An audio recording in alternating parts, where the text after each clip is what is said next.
یہ جو ہاؤسنگ ہے، یہ ہاؤسنگ کا میرا پہلا تعلیم تھا، صحت تھا، انصاف تھا، روزگار وہ زیادہ میرا تھا، لیکن ہاؤسنگ کا ایک اس طرح بھی مجھے احساس ہوا کہ ایک گورنمنٹ، ایک سرکاری محکمے میں ایک کوئی، اس کا نام میں بھول گیا ہوں، کوئی اقبال تھا جو کام کرتا تھا 2 سال پہلے، اس نے اپنے بیٹے کو امپلوائے کرنے کی کوشش کی کہ کیا اس کا بیٹا بھی اسی محکمے میں آ سکتا ہے، تو انہوں نے کہا کہ نہیں، وہ رولز نہیں الاؤ کرتے۔ وہ اس لیے چاہتا تھا کہ اس کا بیٹا بھی امپلوائے ہو جائے کیونکہ اس کو سرکاری گھر ملا ہوا تھا،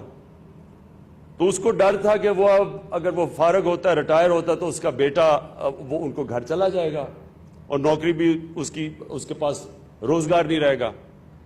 تو اس نے پوچھا کہ کیا طریقہ ہے کہ میرا بیٹا اس محکمے میں آ سکتا ہے؟ اس نے کہتا اگر آپ کام کرتے کرتے مر گئے تو پھر آپ کے بیٹے کو وہ محکمہ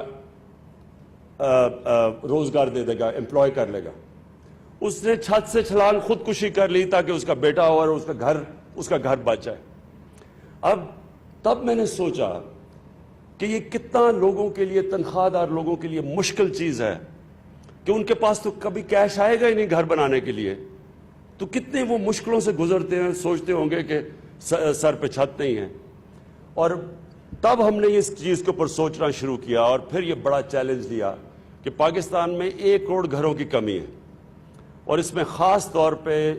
جو سیلریڈ لوگ ہیں، تنخواہ دار لوگ ہیں، ان کے پاس پیسہ نہیں ہے۔ لہٰذا یہ ہمارا بڑا ایمبیشس ٹارگٹ ہے 50 لاکھ گھروں کا۔